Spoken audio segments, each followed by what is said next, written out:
Welcome back to the math for years. आप लोगों को बता दूं फॉर्म को किस तरीके से भरना है। ठीक है, यूपी ट्रिपल एस सी का ये जो आया हुआ है वन टाइम रजिस्ट्रेशन ई लॉकर, इसको किस तरीके से करना है उस पर हम लोग आज बात करेंगे। अगर आप लोगों ने चैनल को सब्सक्राइब नहीं किया तो जरूर कर लें, क्योंकि इस चैनल पर आपको ऑथेंटिकेशन न्यूज मिलती है। चलिए शुरू करते हैं। आपको कुछ नहीं, सिंपल से सर्च करना है यूपी ट्रिपल एस सी। जैसे ही आप सर्च करेंगे आपके सामने कुछ इस तरीके का इंटरफेस खुलकर आ जाएगा। उसको आप करेंगे यहाँ पर क्लिक। क्लिक करने के बाद क्या होगा, आप यहाँ पर देखिएगा, ये देखिएगा, ये खुलकर आपके सामने आ जाएगा इस तरीके का इंटरफेस। ठीक, आपको वन टाइम रजिस्ट्रेशन OTR पंजीकरण लॉगिन करने के संबंध में सूचना अगर आपको देखनी है, जो मैं पहले ही दे चुका हूँ, वो PDF आपको यहाँ पर शो हो जाएगी। ठीक है, ये जो मैं पहले ही बता चुका, यहाँ पर पूरा सब कुछ समझाया गया इन डिटेल। तो हम लोग चलते हैं पीछे। यहाँ पर लिखा हुआ OTR one time registration module में पंजीकरण लॉगिन करने हेतु। तो आप जैसे ही लॉगिन करेंगे तो आपके सामने इस तरीके का इंटरफेस खुलकर आ जाएगा। ठीक है, कुछ इस तरीके से इधर दिखा देता हूँ आप लोगों को। कितने स्टेप में भरा जाएगा वो भी समझ लीजिएगा।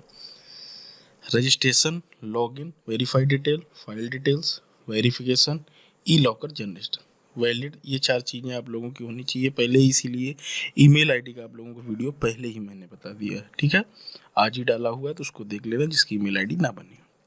Valid email ID, valid mobile number, Aadhaar number की लास्ट 6 डिजिट, पर्सनल डिटेल्स। ठीक है, ये सारी चीज़ें होनी चाहिए, पर्सनल डिटेल भी होनी चाहिए। एडमी verification, application detail, applicants photo और सिग्नेचर दोनों वेरीफाई होंगे। ठीक है, और ई लॉक और फैसिलिटी इसको समझ लीजिए क्या इन्होंने बनाया हुआ है, उसको समझते हैं। E Pariksha document repository and verification service e locker बनाया हुआ। E locker facilitated to applicants to file online application for many requirement admin without entering the details and attachment of documents।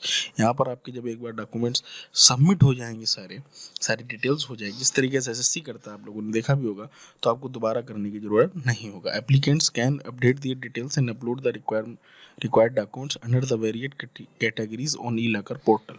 Applicants documents and details can be accessed at any time and anywhere through authentication। ठीक है, तो इस तरीके से आपको देखने को मिलेगा। और भी मैं आपको इधर दिखा देता हूँ। अगर आवेदक को अपना व्यक्तिगत एक बार दर्ज करने की आवश्यकता होगी, आवेदक को आवश्यक दस्तावेज केवल एक बार अपलोड करने की आवश्यकता होगी।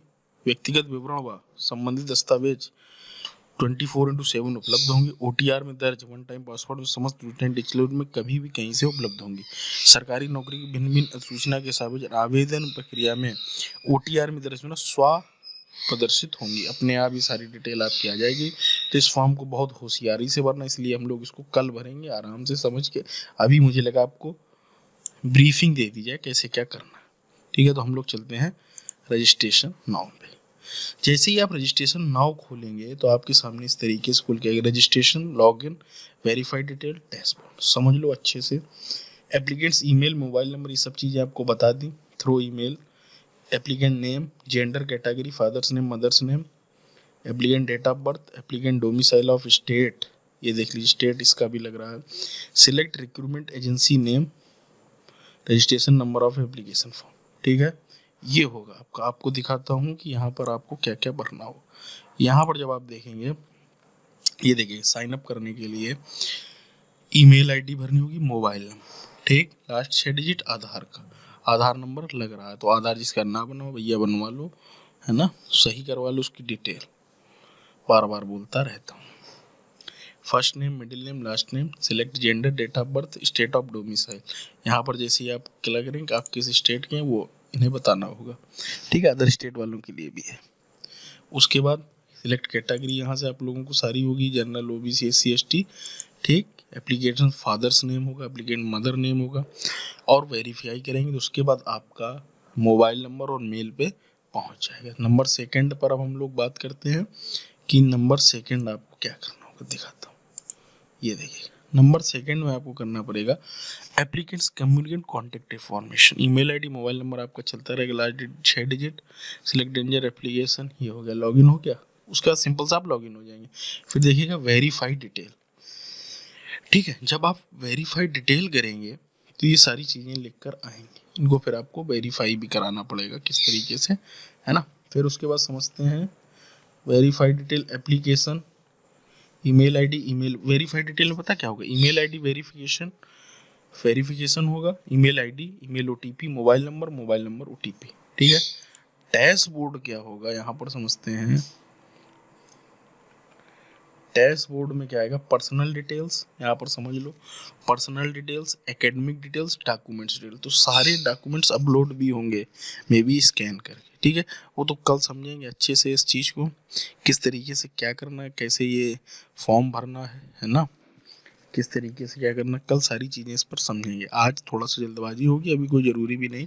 क्या इसकी लास्ट डेट, इसको भी मैं अभी बता दूंगा। लास्ट डेट अभी कुछ नहीं है, आप केवल रजिस्ट्रेशन कर सकते हैं, ठीक है। तो पर्सनल डिटेल आपको भरनी है, एकेडमिक डिटेल्स भरनी होगी, डॉक्यूमेंट डिटेल, ठीक है। और जो दूसरे नंबर पे होगा ये होगा through OTP login ID as email ID में आपकी आएगी, ठीक है। 6 OTP 6 number digit, login ID as a password, ठीक। ये सारी चीज़ें आपको करनी होंगी। और इसका अगर हम यहाँ पर देखेंगे, लॉगिन करने के लिए through OTP code, through password, दो आएंगे। Choose user login ID, mobile number आपका लॉगिन आईडी के रूप में इधर दिखाता हूँ आपको, ये देखिएगा। Through OTP code, through password, आप किस तरीके से लॉगिन कर पाएंगे। आप मोबाइल नंबर से करना चाहें, ईमेल आईडी से करना चाहें, आधार नंबर से करना चाहें, ठीक है, या ई लॉकर नंबर से, चारों चीज़ों से आपका लॉगिन हो जाए। आप कैप्चा डालेंगे, अगर आप फॉरगॉट पासवर्ड पर करेंगे तो आपको फॉरगॉट पासवर्ड से आपका दोबारा पासवर्ड जनरेट हो जाए, ठीक है। उम्मीद करता हूँ कि सारी चीज़ें आप स्टेप बाय स्टेप समझ रहे हैं, कुछ आपको इशू नहीं होना चाहिए, ठीक है। ये उन्होंने पोर्टल बनाया हुआ है, 4 स्टेप में फॉर्म भरा जाए। समझ लो डोमिसाइल भी जरूरी, जिनका निवास ना बना हो तो उनसे रिक्वेस्ट कर रहा हूँ बनवा लो, ठीक है। एप्लीकेशन डोमिसाइल साफ साफ लिखा है, डोमिसाइल ऑफ स्टेट, किस स्टेट का होगा क्या पता नंबर मांग दे। तो कल जब भरा जाएगा तब चीज़ें और क्लियर होंगी। डिटेल्स ब्रीफिंग जो होती है वो मैंने आपको दे दी। अगर हम लोग अब बाहर आते हैं, गो टू बैक होम, अगर मुझे कुछ डेट मिल जाती तो वो भी मैं आपको बताने की कोशिश करूँ।